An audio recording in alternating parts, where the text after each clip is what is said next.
Hola, hoy vamos a hablar de los procesos psicológicos básicos a través de sus bases biológicas y la influencia social. Tenemos que empezar diciendo que la mente es sensiblemente continua. Esa fue la frase que más me quedó del libro de Navarro de los procesos psicológicos.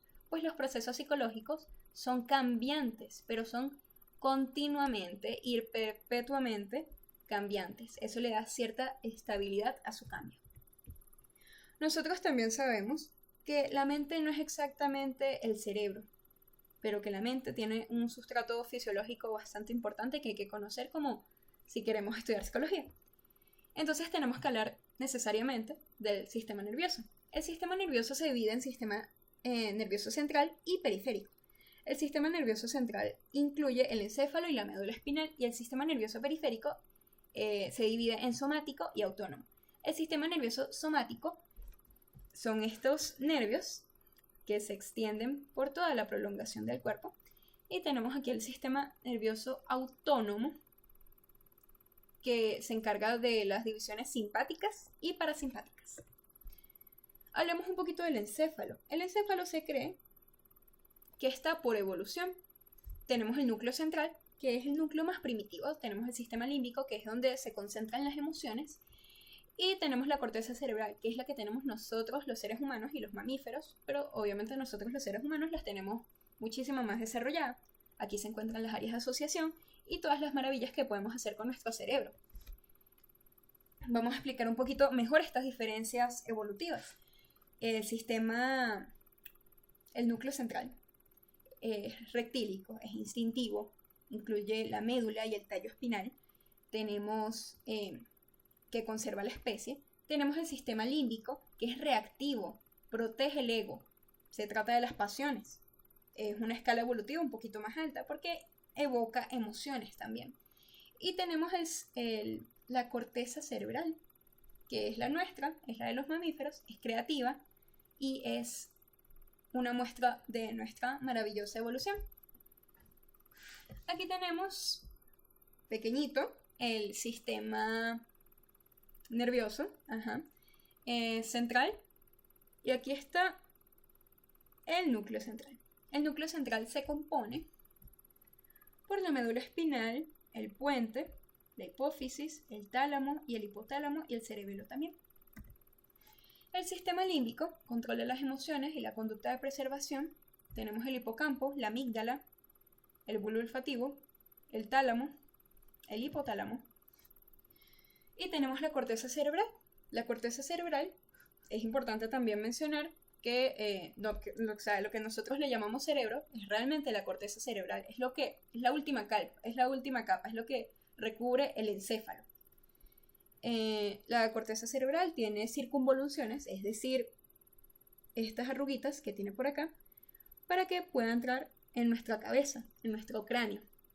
Tenemos el lóbulo frontal, que coordina los mensajes de los otros lóbulos cerebrales y ofrece solución a los problemas.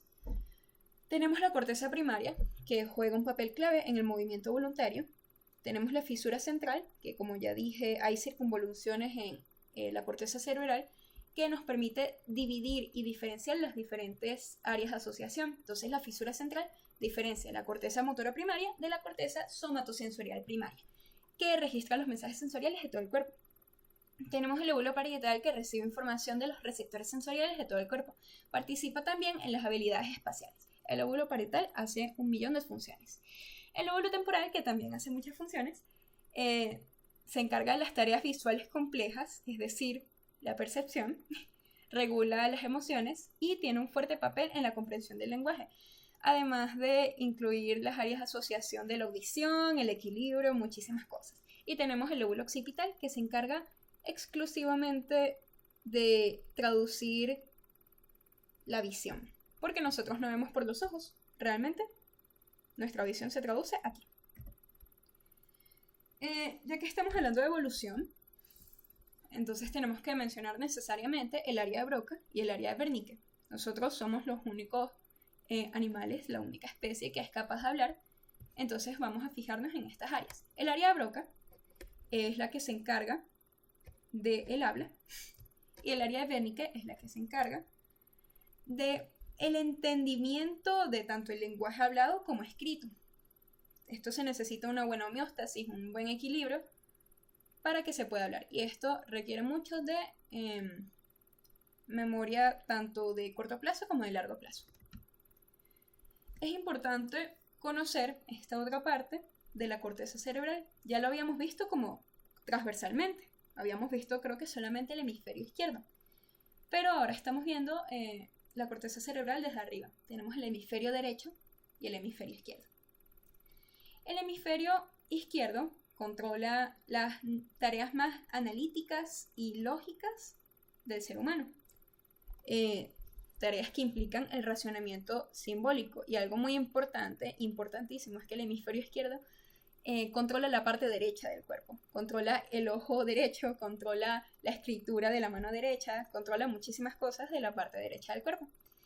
Y tenemos el hemisferio derecho. El hemisferio derecho se especializa específicamente en las tareas más creativas, en las tareas no verbales, visuales y espaciales.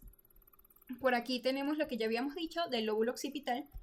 El lóbulo occipital, bueno, hay 2 de cada hemisferio, hay 1 en cada hemisferio, y aquí tenemos la corteza visual.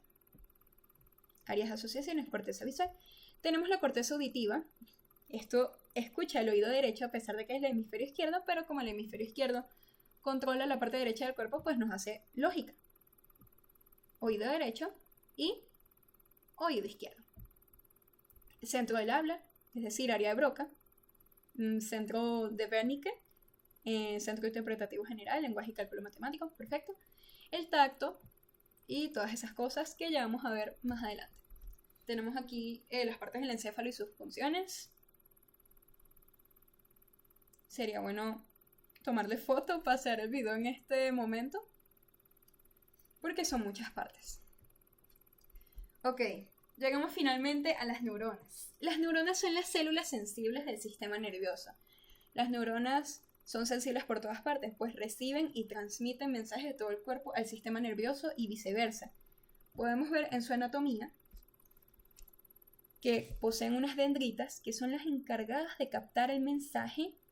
Un núcleo celular, obviamente, es una célula eucariota, el cuerpo celular, y del cuerpo celular se desprende como una colita. Esto se llama axón.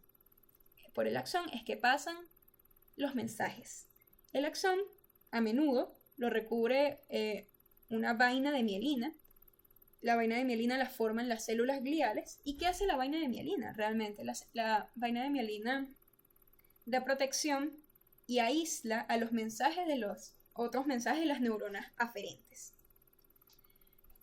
Finalmente, el axón termina en los botones terminales que liberan neurotransmisores en el espacio sináptico, que ya todo eso lo vamos a ver. Algo importante destacar es que no todos los axones tienen una vaina de mielina que los recubre y que protege el mensaje, sino que hay axones que no lo tienen. Los axones que no lo tienen se llaman materia gris. Se sabe que mucha de la corteza cerebral está formada de materia gris. Por eso el cerebro también se ve como gris. Y los que sí tienen vaina de mielina se llama materia blanca. Ahora tenemos que hablar necesariamente de la polarización, la despolarización y cómo pasa el mensaje a través de una sola neurona. Cómo es el proceso que una neurona atraviesa para descargar, que así se llama. Ok, la neurona está en un estado de polarización cuando está en reposo. Tiene más iones negativos en su interior y tiene iones positivos afuera. Hay un gradiente de concentración ahí y la neurona se encuentra en constante presión. Eso se dice que la neurona está polarizada, está en polarización. Cuando llega un estímulo que lo captan las dendritas, que supera el umbral, la neurona rápidamente se despolariza. ¿Por qué? Porque se abren los canales que dejan entrar a los iones positivos y dejan salir a los iones negativos. Se sufre una despolarización. Esto va como un efecto dominó y llega hasta los botones terminales. Los botones terminales, el mensaje se va a dividir y va a hacer que... ya, vamos a verla acá. Y va a hacer que las vesículas sinápticas liberen neurotransmisores que van a pasar por el espacio sináptico y van a ser captados por la neurona postsináptica. Entonces, para volver a explicar, Cuando pasa eso, cuando la neurona descarga, la neurona necesita recuperarse. Entra en un proceso de repolarización. Tenemos un periodo refractario absoluto, apenas descarga, que es que no va a descargar ningún otro mensaje sin importar lo fuerte que sea. Y cuando ya la neurona se va recuperando, entra en un periodo refractario relativo, que es que si la neurona nada más va a descargar si el estímulo es lo suficientemente fuerte. Cuando la neurona vuelve a su estado normal de polarización, se repolariza y entra en un estado de reposo lista para descargar otra vez. Entonces tenemos que la polarización es una neurona que está lista para descargar.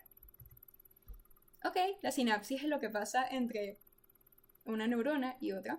La sinapsis se define como, más que todo, como un área que incluye la neurona presináptica, el espacio sináptico y la neurona postsináptica. Cuando la neurona descarga y el mensaje llega a los botones terminales, estos botones terminales dejan salir unas vesículas sinápticas. Estas vesículas sinápticas liberan neurotransmisores. Los neurotransmisores son básicos para nuestra supervivencia y nos importa muchísimo en nuestra carrera, en nuestra disciplina. Son sustancias químicas que liberan y que regulan ciertas funciones del cuerpo. Estos neurotransmisores son captados por los sitios receptores de la neurona postsináptica y así se va transmitiendo el mensaje. Todas las neuronas van descargando y así sucesivamente. Tenemos los tipos de neuronas que aquí nos vamos a parar un ratico. Tenemos las neuronas motoras o eferentes, que son aquellas encargadas de llevar mensajes desde el sistema nervioso hacia los músculos y hacia las glándulas, que ya nos vamos a parar de eso más adelante. Entonces hay una relación entre el sistema nervioso central y el sistema endocrino. Tenemos las neuronas sensoriales, que son precisamente en las que nos vamos a enfocar muchísimo porque estamos hablando de procesos psicológicos básicos. Y tenemos las interneuronas, que son las neuronas que se comunican entre sí. Es decir, las neuronas que hacen la sinapsis dentro del sistema nervioso. Ok. Hemos mencionado la palabra sensible muchas veces en este video, y es que nosotros somos sensibles, somos seres sensibles. Somos sensibles a los estímulos de nuestro ambiente. Nosotros estamos en constante contacto con nuestro ambiente. Entonces hay miles de estímulos que pueden llegar, hay miles de tipos de energía, y esas energías tienen que pasar un umbral. Eso se llama factor evolutivo, pues tenemos que estar pendientes de nuestro alrededor, tenemos que estar conscientes. La sensación. La sensación es la recepción de la información pura del ambiente. ¿Cómo adquirimos información de nuestro ambiente? Bueno, primero se nos presenta un tipo de energía, una célula receptora, que es adaptativa y es selectiva, va a captar ese estímulo. Es decir, que ella no va a captar un estímulo que no sea, o sea, que no sea de su tipo. Ella va a captar un estímulo selectivo, que ella va a seleccionar. Aquí tenemos incluso que hay células receptoras diferentes para cada sentido. La célula receptora se va a conectar con la neurona sensorial o aferente, de la que ya estábamos hablando. Y esta neurona sensorial o aferente, sus axones van a formar enlaces que van a ser nervios. Este nervio va a llegar a la corteza cerebral. Y aquí el estímulo se va a traducir en una sensación.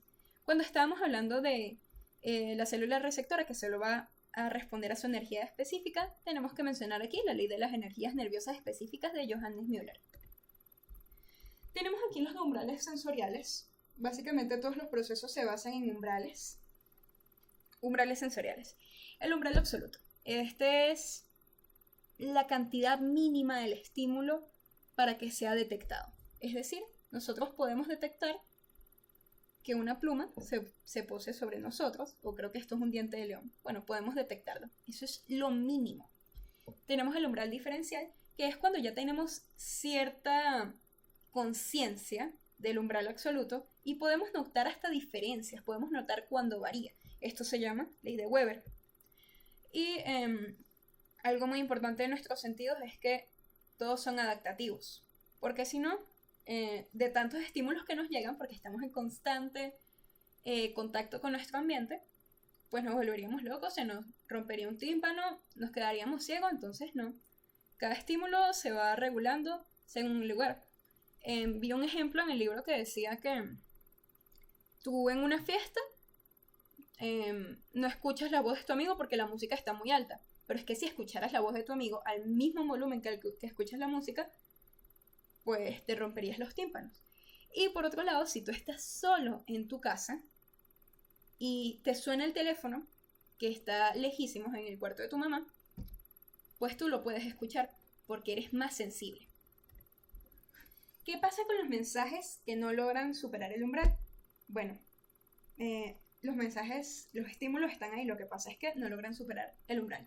Tenemos la percepción subliminal. Esto tiene mucho que ver con los mensajes subliminales. Se dice que hay muchos mensajes subliminales en la publicidad que realmente no quieren ser obvios, pero quieren transmitirte algo, de alguna manera. Entonces es subliminal.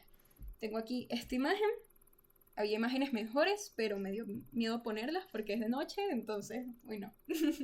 Y tenemos la percepción extrasensorial, que es algo como un sexto sentido. Aquí vemos la clarividencia, la telepatía, todo eso.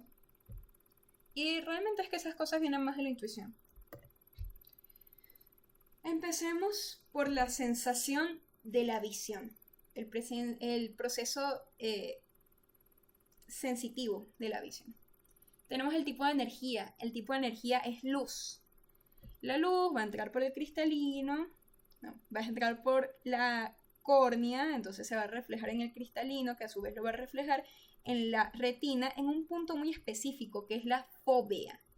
En esta fóvea se encuentran los conos y en toda la retina se encuentran los bastones. Los conos son los encargados de ver colores y de la visión diurna, y los bastones son los encargados de la visión nocturna y de ver más que todo en blanco y negro. Aquí tenemos el nervio óptico, que va a ir hacia el encéfalo, específicamente, como ya lo habíamos dicho, al lóbulo occipital de los dos hemisferios. En cierto momento, el nervio se divide y la información de un ojo va a un hemisferio y la información de otro ojo va a otro hemisferio. Aquí podemos ver la información del ojo derecho va al hemisferio izquierdo y la información del ojo izquierdo va al hemisferio derecho. Aquí hay una división, aquí hay una reorganización, tal, pero, en fin, eso. Tenemos la audición. La audición, ¿cuál es el estímulo de la audición? Las ondas sonoras. Las ondas sonoras tienen ciertas propiedades que son frecuencia y amplitud de las ondas. Pero bueno, las ondas sonoras golpean el tímpano. El tímpano va a hacer un proceso del yunque, el estribo, el martillo. Y va a llegar al órgano de Corti dentro de este caracol. Dentro del órgano de Corti se encuentran las células ciliadas, que están recubiertas por una capa pilosa. Esas son las células receptoras. Y prontamente ese estímulo va a ir al nervio auditivo. ¿Cómo se va a traducir? Pues aquí, en la corteza auditiva. Tenemos la corteza auditiva del oído derecho y la corteza auditiva del oído izquierdo. Ok. El olfato. El tipo de energía es las partículas que se combinan con otra partícula propiamente del olfato. Las células receptoras están en el epitelio olfativo. El bulbo olfativo va a ser como el nervio que nos va a guiar al tracto olfativo. Ese tracto olfativo, que al final es como el nervio, nos va a llevar a los lóbulos temporales y va a llevarnos a la amígdala y al hipocampo. ¿Por qué a la amígdala y al hipocampo? Pues la visión. El olfato es uno de los sentidos que evoca más sentimientos. Pues nosotros podemos pensar en que en cierta época del año huele de una manera en nuestra casa y entonces en otra huele de otra manera. Evoca muchos recuerdos y emocionalidad. Tenemos el gusto. El gusto se activa por las sustancias químicas presentes en los alimentos. Tenemos nuestra lengua. En la lengua hay papilas gustativas que son fácilmente visibles. Si nos vemos en un espejo son fácilmente visibles y también se pueden percibir bastante bien. Dentro de esas papilas gustativas hay células gustativas, que son las células receptoras. Y bueno, ese sabor, de alguna manera, no, ese estímulo va al lóbulo parietal y va al sistema límbico, pues el sistema límbico también está presente en el gusto. Si hablamos de gusto, estamos hablando de la percepción de sabores dulce, ácido, salado, amargo y umami, que realmente eso se menciona en la lectura, pero no me acuerdo. Y tenemos el olfato. El gusto más el olfato es realmente lo que hacen el sabor, pues el gusto nada más puede detectar esto, por eso se tiene que aliar con el olfato. Por eso es que una persona que pierda el sentido del olfato no puede comer jamás y no puede saborear la comida nunca de igual manera. Tenemos los sentidos de la piel. La piel es el órgano sensorial más grande de nuestro cuerpo, tiene muchos receptores nerviosos que van a dos vías. Primero hablemos del sistema nervioso autónomo, que casi no hemos hablado de él. Los de receptores nerviosos están aquí, se dirigen al tálamo y a la formación reticular y tienen destino en el sistema nervioso simpático y parasimpático, la contracción y la relajación. Y tenemos los receptores nerviosos que dan a la médula, el tálamo y la corteza sensorial. Y aquí implica una sensación. Y aquí descansa en el lóbulo parietal. ¿Qué más captan las células de la piel? Pues las células de la piel también captan dolor, que se traduce como una advertencia, como algo a lo que tenemos que accionar ahora. Por eso le tenemos que prestar atención. Esto se define como un dolor interno, pero también hay dolores externos, o sea, nos podemos pinchar, podemos hacer cosas, pero también podemos tener dolor de cabeza y dolor de un órgano, básicamente. Tenemos la temperatura. Bueno, nosotros captamos la temperatura. Hay un fenómeno que es el calor paradójico, que es que nosotros podemos tocar una tubería de agua fría y una tubería de agua caliente y la vamos a percibir más caliente que fría. Es como un tibio, pero sobre todo más caliente que fría. Algo un poco raro, pero bueno, eso es una confusión en la percepción realmente. Y tenemos la presión, que depende de la intensidad y del área de la piel. Por ejemplo, nosotros sabemos que nuestro rostro es súper sensible. Sabemos que nuestras yemas de los dedos y nuestras manos en general son sensibles. Y sabemos que nuestros pies y nuestras piernas no son tan sensibles. La sensación es adaptativa. Tenemos ahora los sentidos sinestésicos que se van a encargar del movimiento, la rapidez y la dirección de movimientos y los cambios de postura, la tensión de los músculos y las articulaciones. Aquí obviamente actúan el sistema nervioso simpático y parasimpático. Tenemos las fibras musculares, que son los receptores del estiramiento, y tenemos los órganos tendinosos de Golgi. Entonces tenemos aquí los músculos y los tendones. Esa información va a ir a la médula espinal, que es la encargada sobre todo del movimiento. Las neuronas motoras o eferentes. Ya habíamos hablado que las neuronas motoras eferentes eran las que iban conectadas con pues las glándulas y los músculos. Esta información va a ir a los lóbulos parietales y va a hacer función también en el sistema nervioso simpático y parasimpático. Tenemos aquí los sentidos vestibulares, el equilibrio y la rotación y saltar en general. El oído interno, tenemos aquí los canales semicirculares y los sacos vestibulares. Este es el sistema vestibular. Tenemos el nervio auditivo y tenemos el cerebelo, que refleja los movimientos coordinados, y el lóbulo parietal, que analiza y responde motoramente. Los sentidos sinestésicos y vestibulares son necesarios para caminar, porque si no nos mareamos, porque si no nos caemos. De hecho, los mareos son una confusión entre los sistemas sinestésicos y vestibulares, o sea, como que la corteza cerebral no los puede procesar de una manera bien. Por eso mucha gente se marea mientras está en el carro, porque a una parte de su cuerpo le dice estamos estáticos y otra le dice estamos en movimiento. Entonces eso pasa. Creo que en el texto también decía que era recomendable no leer en esos espacios que son carros, leer así en movimiento, porque la lectura es una actividad bastante estática. Y estos sentidos también son necesarios para bailar en general. Resumiendo, tenemos la localización cerebral de las sensaciones. Tenemos la corteza motora, el lóbulo frontal, el lóbulo temporal, la corteza auditiva, el sistema límbico, que está detrás de esto, la corteza visual, el lóbulo occipital, la corteza sensorial, el lóbulo parietal, temperatura, presión, tacto, gusto, olfato. Sabemos que todos tienen algo de sustancia ahí. Vamos a recordar estas partes del cerebro para el parcial. Ok, el proceso de la sensación es la información pura captada por los sentidos y que adquiere una forma en la corteza cerebral y demás partes del sistema nervioso. Su objetivo es captar el estímulo distal, simplemente. ¿Cuál es la finalidad de la sensación? Captar el estímulo distal, sin importar mucho cómo la capten. ¿Qué hacemos con esta información? La reconocemos e interpretamos psicológicamente. Entonces, no lo mencioné, pero ya estábamos hablando de un proceso físico, de una etapa física, de una etapa fisiológica, que es cuando se traduce a estímulos sensoriales, y ahora estamos hablando de una etapa psicológica, la percepción.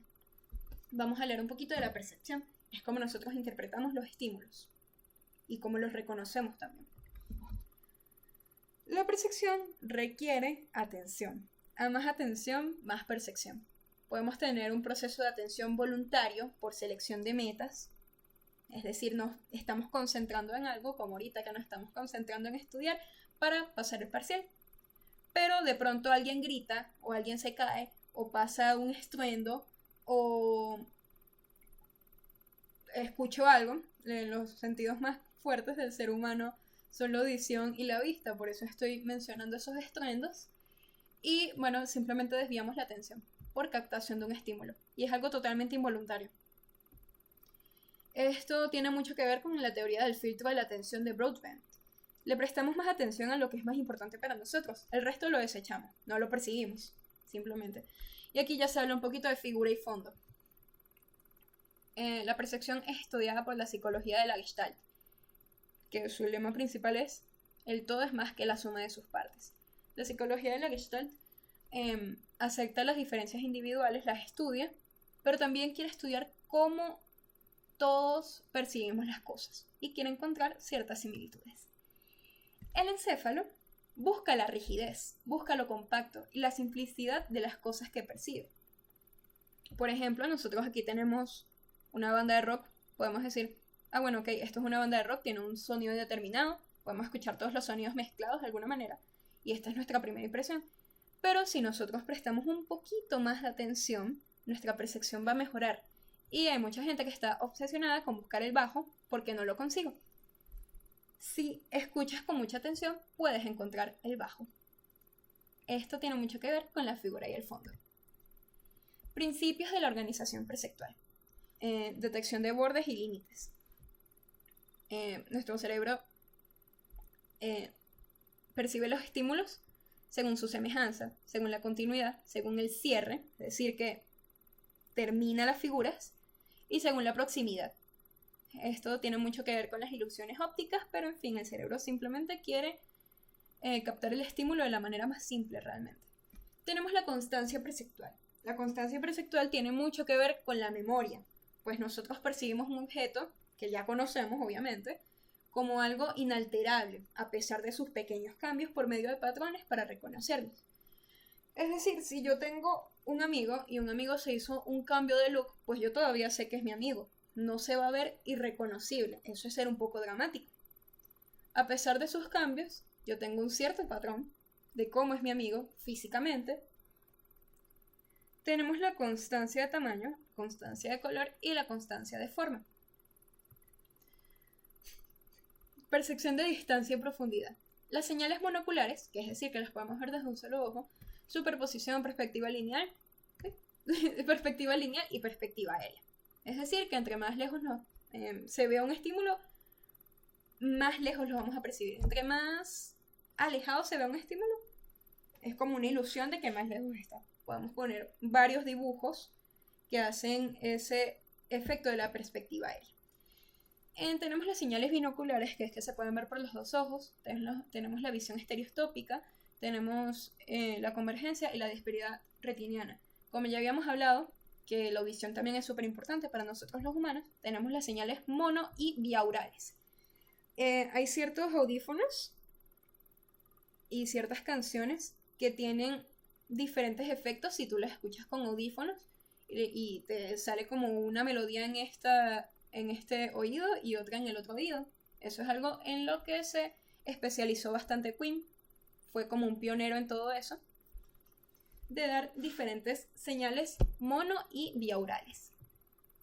Tenemos las ilusiones ópticas. ¿Cuándo pasan las ilusiones ópticas? Cuando hay demasiada información que procesar. Pues entonces ocurren problemas en la percepción, porque ya dijimos que el cerebro no está capacitado para percibir tantas cosas al mismo tiempo, y ocurre una paradoja visual. Si nosotros vemos estas imágenes desde lejos, no vamos a saber qué se trata o vamos a convencerlas con algo bastante diferente de lo que realmente es. Lo que pasa es que el chiste de estas ilusiones ópticas está en que no les prestemos demasiada atención. Está que digamos como, wow, esto es así. Pero cuando empezamos a prestar más atención, vemos realmente qué es lo que hay detrás. Por eso, a más atención, más percepción. Cuando percibimos de manera analítica, las ilusiones ópticas se acaban. La sensación y la percepción son la base de la conciencia. Esto es una relación de proceso desencadenante y proceso resultante, pero en cualquier momento puede cambiar. Tenemos la plasticidad nerviosa y la neurogénesis para seguir un poquito con las bases biológicas. El encéfalo se nutre de la experiencia y organiza nuevas conexiones a través de ella. Por ejemplo, nosotros podemos hablar de casos de gente que tiene daño en el encéfalo y de alguna manera mejorando el ambiente, un ambiente enriquecido, un hemisferio puede controlar las funciones del otro hemisferio o de la parte dañada en general. Pueden crecer nuevas neuronas y la neurogénesis es posible en adultos. Solo se necesita un ambiente enriquecido. Un ambiente enriquecido, ¿cuál puede ser? La sociabilidad. Somos animales sociales. Entonces es necesario hablar con otras personas para crear nuevas conexiones. Si estamos hablando de experiencia, es necesario hablar de aprendizaje. Todos hemos nacido para aprender. Las modificaciones son más o menos permanentes en la conducta en base a la experiencia. El aprendizaje tiene una finalidad adaptativa, que es por evolución. Vamos a hablar del condicionamiento. Esto es aprendizaje en términos de conductismo. Tenemos el condicionamiento clásico de Iván Pavlov, en que se trata de la asociación de estímulos neutros incondicionados para dar una respuesta condicionada. Tenemos el condicionamiento instrumental de Thorndike, que es la recompensa hará que una conducta sea aprendida directamente. Y tenemos el condicionamiento operante, que lleva más allá el condicionamiento instrumental y hace que el organismo sea activo en su aprendizaje. La respuesta operante será tomando en cuenta los refuerzos y castigos para el moldeamiento. El condicionamiento clásico de Pavlov y Watson. Antes del condicionamiento, un perro saliva por su comida. Entonces hay un estímulo incondicionado y una respuesta incondicionada. Eso es algo que pasa casi automáticamente. En el condicionamiento hay un estímulo neutro, se presenta un estímulo neutro y obviamente la respuesta no ocurre. Cuando nosotros empezamos a asociar el estímulo neutro con el estímulo incondicionado, pues este estímulo neutro se vuelve condicionado y ocasiona la respuesta. Lo que pasa es que este estímulo condicionado tiene que ir necesariamente anclado y seguido del estímulo incondicionado, porque si no ocurre una extinción de la conducta. Tenemos el condicionamiento instrumental de Thorndike, que vamos a hablar un poquito del efecto Thorndike. Las buenas consecuencias conducen a conductas aprendidas y repetidas, y las malas o ninguna consecuencia conduce a una conducta extinta, que no se vuelve a repetir. Esto es algo que toma el condicionamiento operante para los refuerzos y los castigos. El condicionamiento operante de Burrus, Friedrich Skinner. Tenemos los refuerzos positivos, los refuerzos negativos, el castigo positivo y el castigo negativo. Todo esto ante una respuesta operante, es decir, que el individuo está consciente de cuáles serán las consecuencias de sus actos. Es más probable que él haga una conducta si sabe que el estímulo será positivo, si sabe que se le dará un premio. Es más probable que él realice una conducta si sabe cuál es el estímulo negativo, si sabe cuál es el castigo, el estímulo aversivo. Entonces, él hará la conducta para evitar esto. Por ejemplo, a este niño no le gustan los vegetales, así que va a sacar buenas notas para que no le den vegetales. Está obrando en un reforzamiento negativo. Tenemos el castigo positivo, que es dar el castigo. El niño hizo un berrinche y se le dieron vegetales. Esto es un castigo para él. Y esto elimina la probabilidad de la conducta. Y tenemos el castigo negativo, que es que se le quita algo placentero para él. Se le quitaron los dulces en este momento. Para él eso es algo, un castigo en sí. Por eso, ya se va a portar bien para que no se le quiten los dulces. En el condicionamiento operante, el individuo es activo en su aprendizaje. Entonces hay que estudiar muy bien al organismo, porque no cualquier estímulo y no cualquier reforzamiento causa una respuesta operante. Tenemos los programas de reforzamiento, que es importante. El moldeamiento. El moldeamiento puede ser parcial o intermitente, es decir, que por intervalo o por razón, intervalo fijo y variable, y razón fija y variable. Intervalo tiene que ver con intervalo de tiempo y razón con conocimiento, más bien. Por ejemplo, tenemos moldeamiento de razón fija, que es que una persona sabe cada cuántas actividades, cada cuántas conductas, cada cuántas respuestas operantes le van a dar su reforzamiento. Y el variable es que no sabe cada cuántas conductas operantes, cada cuántas respuestas operantes le van a dar su reforzamiento. No sabe cuándo se le va a reforzar.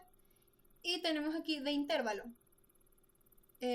Aquí trata más de tiempo. El sujeto sabe que si dura tanto tiempo haciendo una conducta, se le va a reforzar en un momento específico. Y aquí no lo sabe, no es consciente. Entonces, consciente, no consciente. Tenemos el reforzamiento continuo, que es que cada vez que se presenta la respuesta operante, se refuerza. Eso es algo que pasa mucho en los liceos, los colegios, pero en la universidad es más bien parcial o intermitente. Ok, tenemos los diferentes casos de condicionamiento y las características del condicionamiento clásico y operante. El condicionamiento será selectivo. No cualquier estímulo neutro dará una respuesta, y no cualquier respuesta operante será reforzada. Esto es para el condicionamiento clásico y esto es para el condicionamiento operante. Tenemos la extinción. Cuando se despega, se desancla el estímulo neutro del estímulo incondicionado, pues ya no se va a producir la respuesta. Es como lo que vimos del perrito. Ahí decía un perrito que el silbato ya le hacía la salivación, pero si pasa mucho tiempo y el perrito no está viendo que se le da comida, pues él va a dejar de salivar, porque dice deja de relacionar las cosas y él va a dejar de salivar porque bueno. Y tenemos la extinción en caso de respuesta de condicionamiento operante, que es el desanclaje de la respuesta operante y el refuerzo. Cuando una conducta no se refuerza, pues se deja de hacer y listo. Tenemos la recuperación instantánea, que es cuando una conducta lleva mucho tiempo sin asociarse con estímulos. Bueno, puede volver a pasar si esos estímulos vuelven a aparecer. Y tenemos la recuperación instantánea del condicionamiento operante, que es la respuesta después de mucho tiempo sin ser reforzada. La generalización, que estímulos similares al condicionado ocasionarán una respuesta, y que en el condicionamiento operante los refuerzos similares al condicionado ocasionarán una respuesta. Y la discriminación, lo contrario. Solo el estímulo condicionado causará la respuesta. Y condicionamiento operante, solo el refuerzo condicionado dará la respuesta operante. Simplemente eso. Tenemos el ABC del condicionamiento. Antecedentes, behavior, que es comportamiento, y consecuencias. Lo dejé así porque no quería cambiar el ABC, porque es un buen acrónimo. Mnemotécnica. Ok. Los antecedentes son la genética y el ambiente. Importante aquí hablar de genética porque hay cosas que nosotros sabemos y cosas que estamos preparados para que se desarrollen en algún momento de nuestra evolución. Y tenemos el ambiente, que el ambiente también influye mucho. Tenemos el comportamiento condicionado y tenemos las consecuencias, que son los refuerzos o castigos. Esto lo incluye nada más el condicionamiento operante. El condicionamiento clásico terminaba acá. El condicionamiento operante es un segundo paso a la respuesta. Tenemos otro tipo de aprendizaje, que es el aprendizaje cognoscitivo. Es un aprendizaje no observable, que va más allá. Tenemos el insight, que es el aprendizaje repentino. Es como cuando pues ya entendiste el tema, después de mucho tiempo repasándolo, dijiste, ya entendí, ya lo tengo todo, ya lo entendí. Tenemos el aprendizaje por observación, que es vicario. Así influyen las bases sociales en nuestro comportamiento, en nuestro aprendizaje. Aquí tenemos un papá que le grita a su esposa, entonces la mamá le grita al niño y el niño se vuelve violento. Pues realmente pasa así. Tenemos el mapa cognoscitivo, que son las imágenes y los esquemas mentales. Y tenemos el aprendizaje latente, que son los conocimientos almacenados, que no se reflejan todo el tiempo, pero cuando se reflejan, pues simplemente pasan porque están ahí.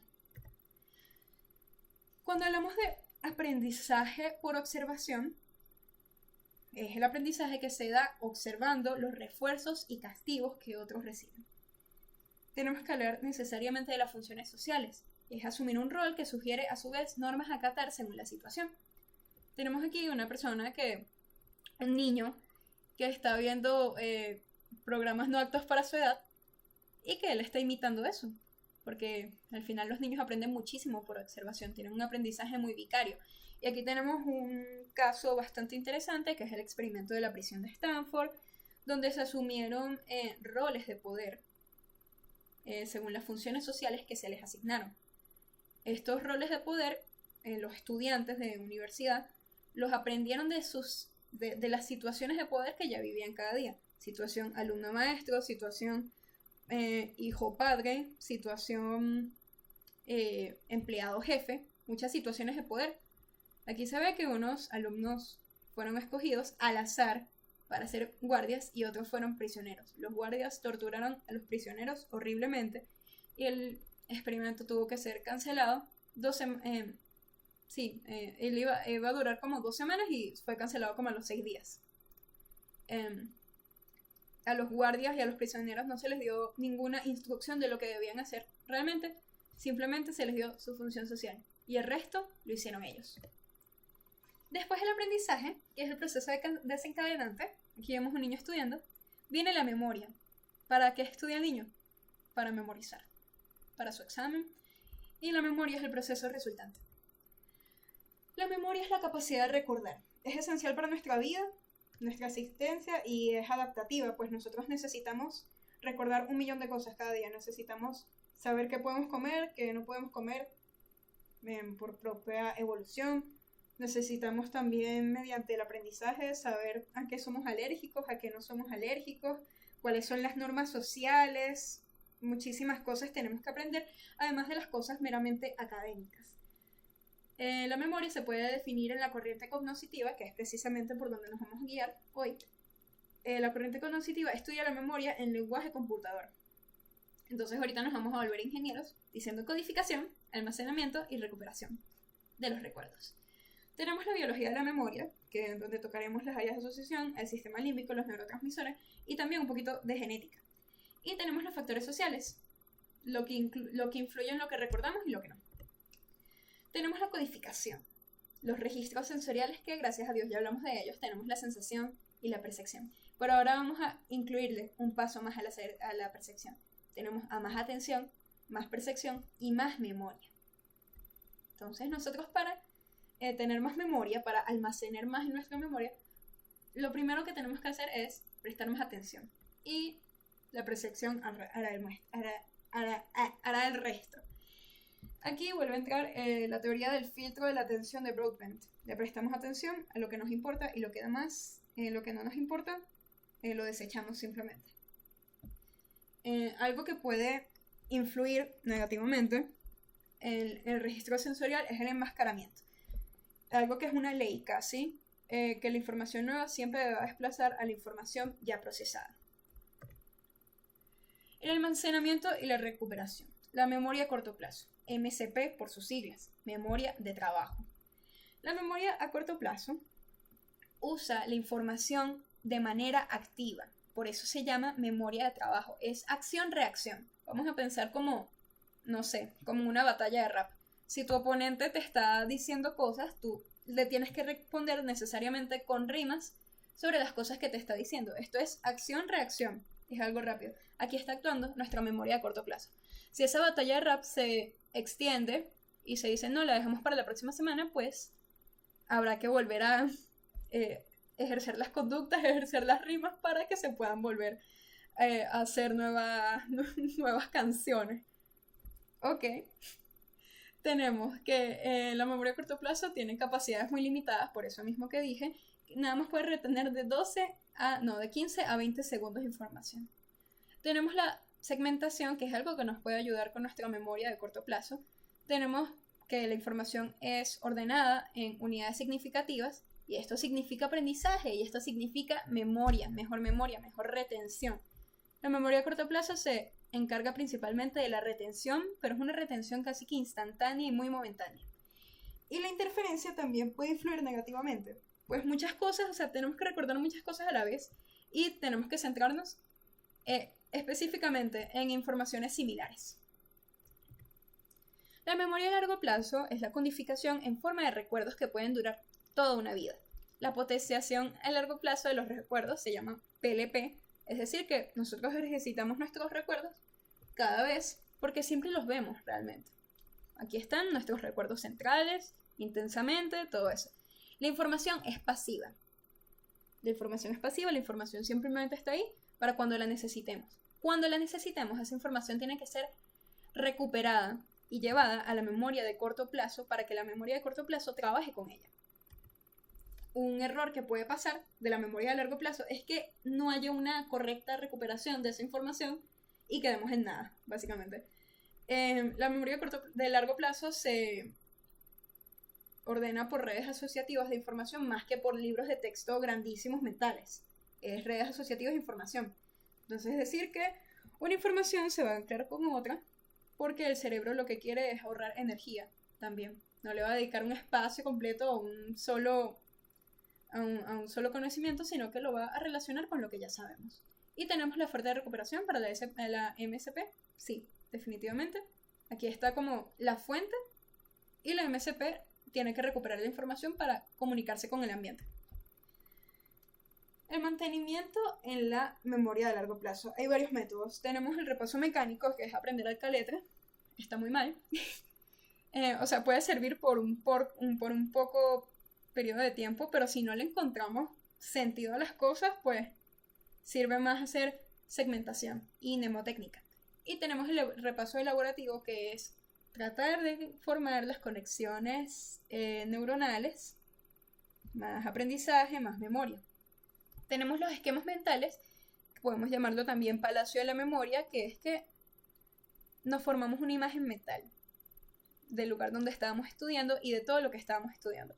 Esto también incluye indicios, decía algo así en la lectura, que si tú mascabas chicle mientras estabas estudiando y volvías a mascar chicle mientras hacías el examen, pues de alguna manera iba a haber una asociación de estímulos y te ibas a acordar específicamente de lo que estabas estudiando. Yo no sé, no lo he intentado, pero tiene algo que ver con esto.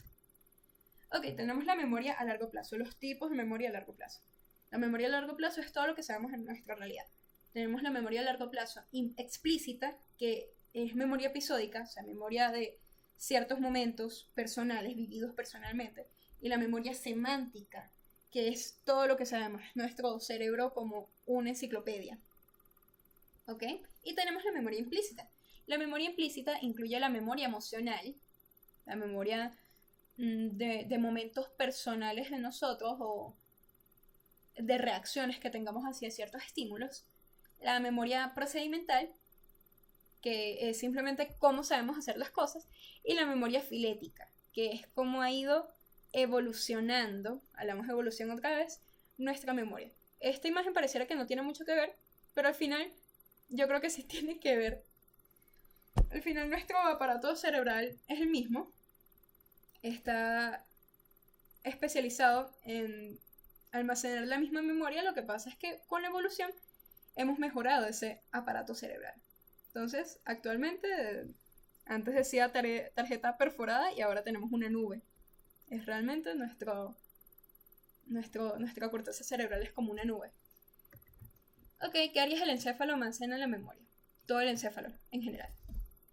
Aquí está, que el lóbulo temporal está relacionado con la formación y almacenamiento de recuerdos semánticos, es decir, enciclopedia, y episódicos de largo plazo, y contribuye al procesamiento del nuevo material en la memoria de corto plazo. La amígdala, aliviamos al lado emocional, la amígdala es vital para la formación de nuevos recuerdos emocionales. El hipocampo, emocional otra vez, juega un papel fundamental en la formación de nuevos recuerdos semánticos y episódicos a lo largo del plazo.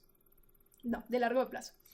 El cerebelo juega un papel importante en el almacenamiento de recuerdos procedimentales. La corteza prefrontal está implicada en el almacenamiento de los recuerdos de corto plazo, es decir, aquí, lo más rápido, lo más accesible.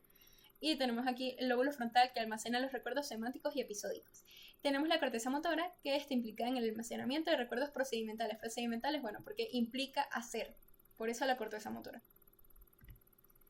Tenemos aquí un pequeño apartado sobre el olvido. Puede haber varios tipos del olvido en varias etapas de tratar de captar la memoria.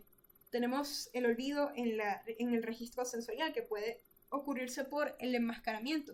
O sea, información nueva golpea a la información vieja, a la información ya almacenada. Tenemos el tenemos en la memoria a corto plazo el decaimiento y la interferencia.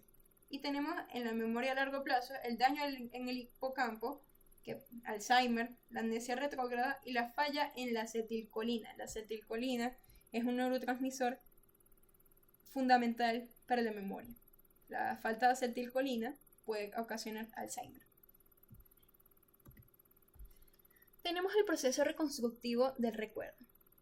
Nosotros cuando recordamos algo, le agregamos cosas nuevas y le quitamos cosas según a cómo nos sintamos, según nuestra emocionalidad realmente, y para proteger nuestro ego. Son esquemas incompletos o cosas que no pasaron en el recuerdo. Reescribir eventos para proteger el ego. Esto no se puede tomar mucho como testimonio, porque no se sabe si es real y no se sabe qué es construido. No se sabe dónde termina lo real y dónde empieza el construido. Porque nuestra mente nos construye bastantes cosas. Tenemos las conclusiones. Los procesos mentales se vuelven tangibles a través de la conducta observable. Procesos desencadenantes, en este caso podrían ser la sensación y el aprendizaje, y los procesos resultantes son la percepción y la memoria, pero siempre pueden cambiar de orden. Todos los procesos poseen umbrales que superar. Nuestra finalidad es adaptarnos al ambiente. Hay una relación dialéctica entre la conducta y el proceso. Los procesos poseen naturaleza subjetiva y por eso las diferencias en la conducta interindividual. El aprendizaje por condicionamiento, es decir, tiene un nivel de análisis conductual. El aprendizaje cognitivo, por otro lado, tiene un nivel de análisis experiencial. Tenemos la sensación, que tiene un nivel de análisis fisiológico, y la percepción, que tiene un nivel de análisis experiencial. Tenemos la memoria, que tiene un nivel de análisis tanto experiencial como conductual. Podríamos discutir qué son constructos teóricos y constructos empíricos. Por ejemplo, podríamos decir que el condicionamiento es un constructo empírico, pero en general la mayoría de las cosas de la psicología son constructos teóricos, así que los dejamos así. Bueno, yo sé que entre todos podemos pasar el parcial y sobrevivir a este primer semestre, que ha estado muy fuerte, pero me ha gustado mucho. Y bueno, fuerza leonas. Este video, bueno, fue un video, no sé, estoy nerviosa, tengo mucho sueño y bueno, por eso me temblaba tanto la voz, pero bueno, al final soy yo haciendo un esquema, una cuestión, tratando de hacerlo, y esto me ayudó un poquito. Bueno, muchísimas gracias por tu atención, espero que te haya gustado, espero que te haya quedado por lo menos clarito algo, y bueno, qué bueno.